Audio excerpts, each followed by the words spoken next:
Welcome back to the channel, everybody. I've got a new video for you here. It's a process video where I show you the process of painting Min Farshaw, and I talk about the importance of community in relationship to your growth as a creative and your creative journey.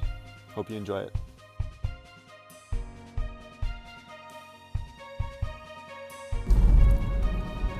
Thanks everybody for joining me. So today I'm going to be showing you the process of painting a commission piece.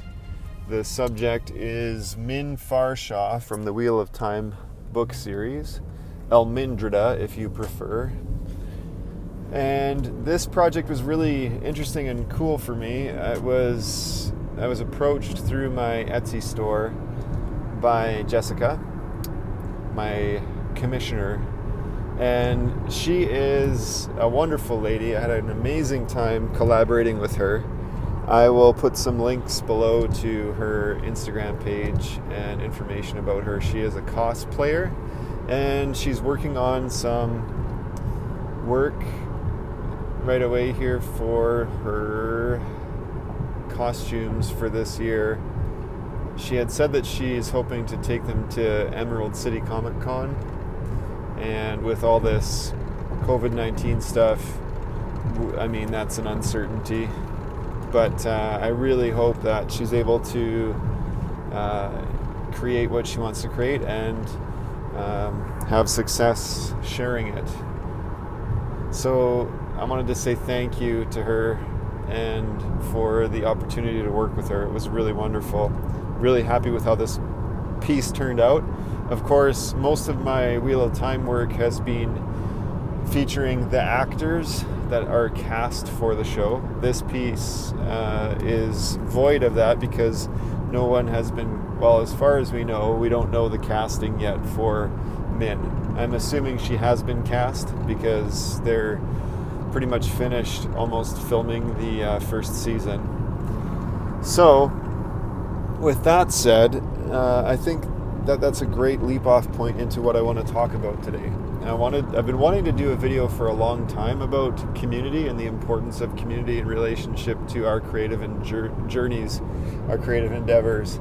And this aspect of commissions has been really interesting. I just opened up to commissions about a month ago, and I'm on my third one, which has been really great. They're all Wheel of Time related pieces, but I did have recently just someone recently reached out to me asking if I could do a portrait of a deceased family member, which I am totally open to stuff outside of the Wheel of Time as well, of course.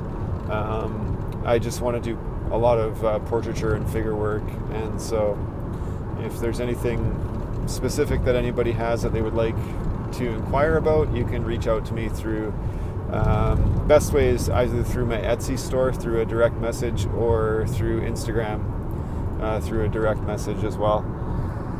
Anyways, this was awesome. Working on this piece was great. Community is so important for creatives. There's layers to this piece coming to fruition and layers to the relationship of this piece to community. So specifically, on Instagram, there's this really rich Wheel of Time community that's growing and developing.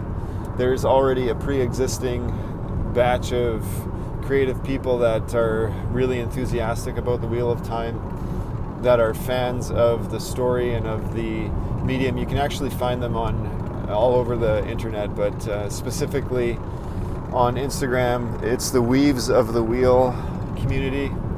And also they often are very active on Twitter in the Twitter of Time community. And these two sort of creative outlets or locations for Wheel of Time content are super awesome. They're very, very generous people and very active in the community online. There was a point, I would say about a month ago, where I was on my Instagram account. I'm constantly trying to build an audience right now, and I was at about 3,500 followers on Instagram, and my goal right now is to reach 4,000, I know a lot of people say don't worry about numbers, don't worry about follows and likes, and I agree with that in the grand scheme of things, but I am sort of on a purposeful mission right now to grow my audience, so I am cognizant of where that's at. And when I reached out on Instagram, I just put a post, I think it was actually in my stories, where I was like, I really want to get to 4,000 followers, can everyone help me? And the Weaves of the Wheel community went bonkers and shared my work all over the place, and I gained about 250 followers through that process, which is just crazy to me. And this is where I feel like community is leaning to right now. Obviously, with the social distancing and everything we're going through right now, there's sort of a more of a engaged and rich internet experience going on in conjunction with this distancing physically. And I've seen it in the art community, especially in relationship to a lot of people doing Facebook Lives and doing creative content for people to consume. I think it's partly creatives are realizing that income channels are being depleted, which is really unfortunate. I know a lot of illustrators who rely heavily on public markets and summer festivals and things of that nature, and those are all drying up right now, which essentially removes a large portion of their income, which is really unfortunate and sad. And they're trying to sort of pivot right now to get into putting their content online and selling through different means online, and just trying to figure out ways to still engage with their audience and their community online. It's really challenging, but I've seen a lot of innovation and a lot more online content crop up because of it. This is where community becomes super important for creatives. It is really important to stay connected to a community when you're trying to grow. I've been fortunate since I started doing this Wheel of Time work. I've really started to connect to a group of people that I wouldn't have normally been connected to. There's the Weaves of the Wheel group, like I just mentioned, but there's a number of other creators on Instagram and YouTube and Twitter who have been supporting me and following my work and sharing it. And I even had the opportunity to take part in an online interview recently with Matt at the Dusty Wheel.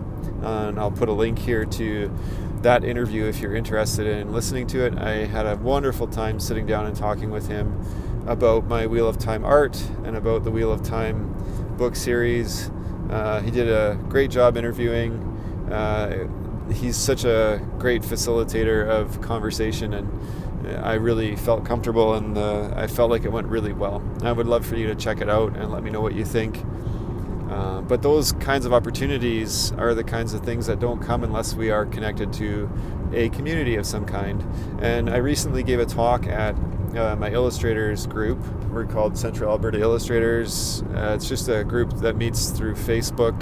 The last physical meeting that we had together, I had the opportunity to talk about this sort of push that I've been going through on social media to grow my audience.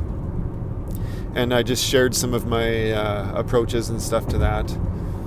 I've seen sort of this rallying, I guess you would say, to my work. The Wheel of Time work that I've been doing is opening doors for me to share my work in general. I remember I put up a piece of my own work in the context of all this Wheel of Time work that I've been doing. It was well received. It was just kind of a sketch. And it's a character from a book that I've been working on for a long time, a novel, and it is something that is on hold right now, but I will get back to it eventually. But I was really I guess kind of inspired because I put that piece up, and I find that the work that I put up that is Wheel of Time related, of course, gets the most sort of feedback and likes and comments, because it is Wheel of Time work and people are familiar with that body of work. and they're fans of it already. So they're excited to see work related to it. But it was really cool when I put up this piece that I had done recently. It was like 250 people liked the piece, and I had a number of comments on it and people asking me where they can read it. And that was just awesome. It was like really encouraging to me. It basically showed me that there is a portion of this audience that I'm connecting with and growing right now that is engaged with me as an artist, not just as a Wheel of Time artist. And that is like super cool. They're not just into my Wheel of Time fan art, but they're into my creative journey as a whole. And that's awesome. This also has sort of spilled over into other benefits for me doing this kind of work.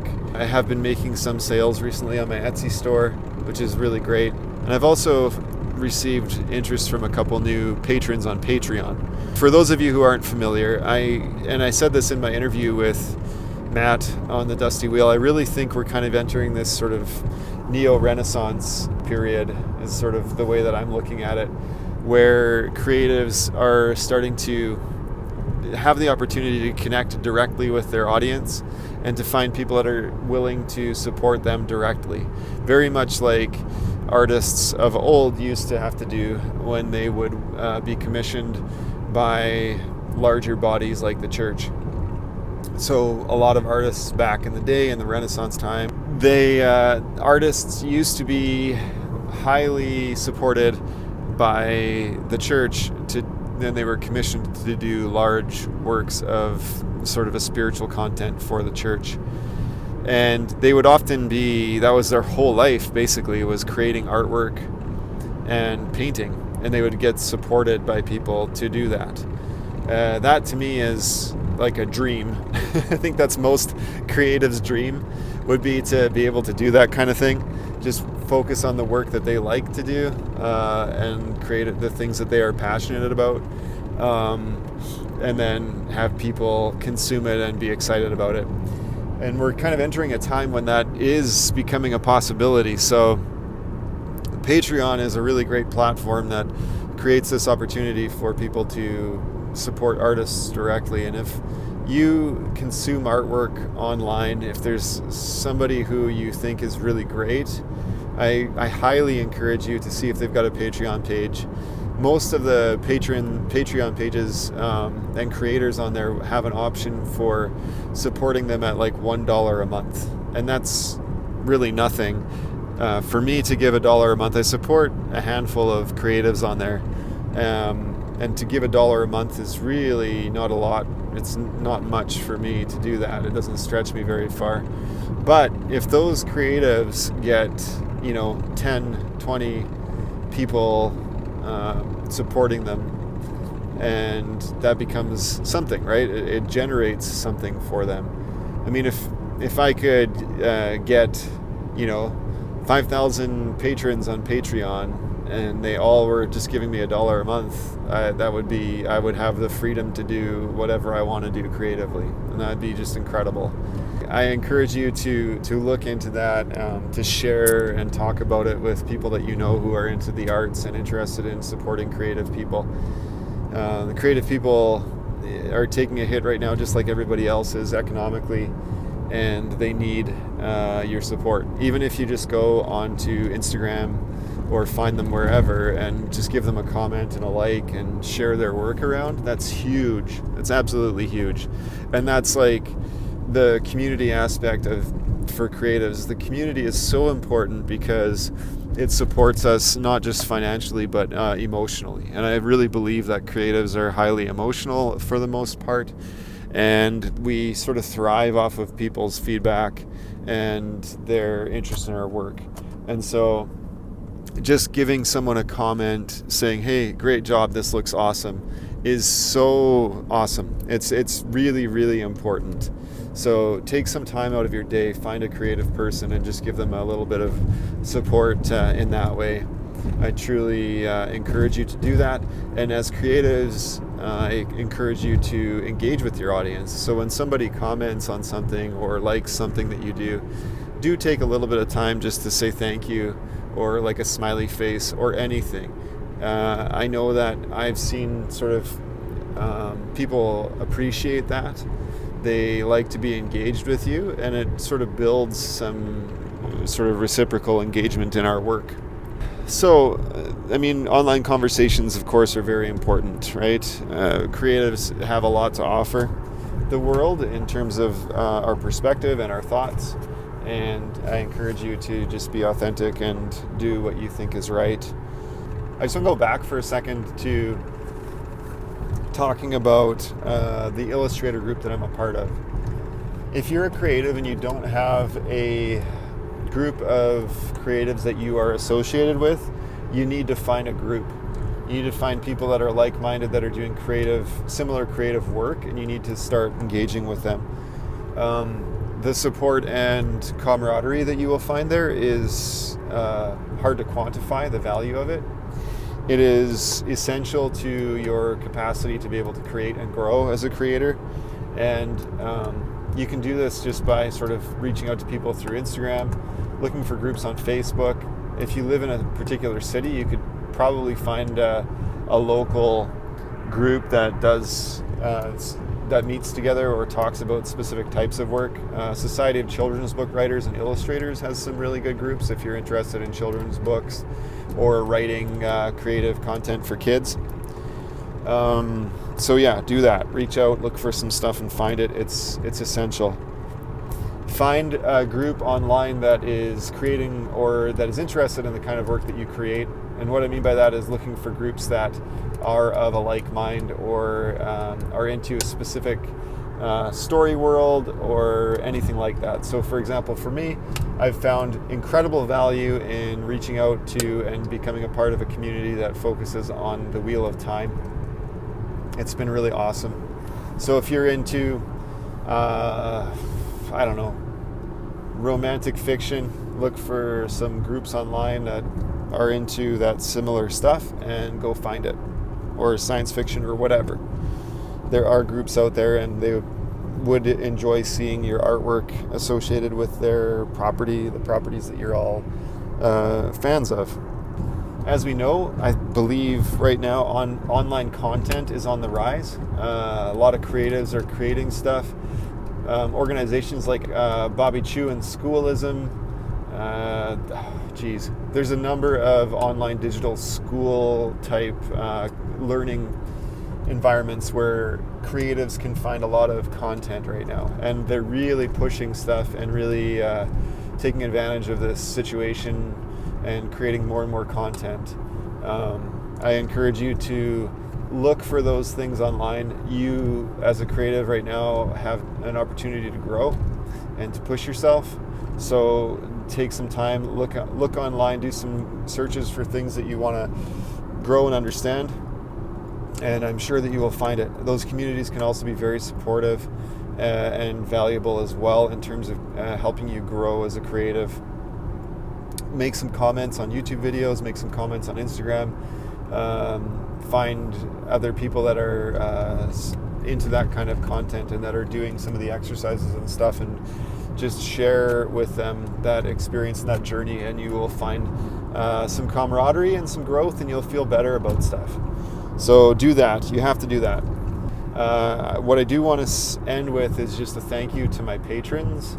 Thank you so much for supporting me, for being with me on this journey. I'm extremely grateful for you just engaging with me on my Patreon page.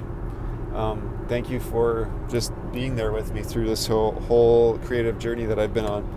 I will put a list of Instagram and YouTube accounts in the description below where you really need to go and check them out. Most of them will be Wheel of Time related because that's what I've been really working in right now, and I want to support them.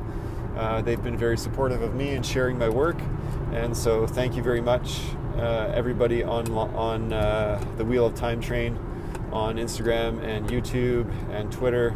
You're all wonderful, and thank you very much for liking my work and sharing it and commenting. I truly appreciate it. Well, I think that's probably where I'm going to end it. This could go on and on. I could talk forever, but I hope you enjoyed watching the process of me painting Min Farshaw, and I hope this video is of some value to you. all you creatives out there, keep your chin up. I know this is a difficult time. Keep creating, keep being engaged in your work, and find some support. Until next time, everybody, be good to each other.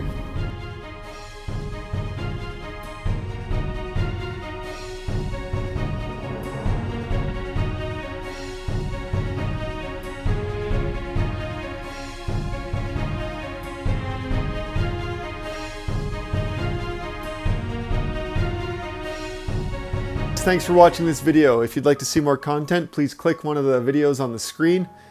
If you'd like to be notified when all my videos go up, please click the bell icon. And if you'd like to follow me on social medias, you can find me on patreon.com/Corey Lansdell. I'm at Corey Lansdell on Twitter and Instagram, and you can find me on Facebook as well. Until next time, you guys, be good to each other.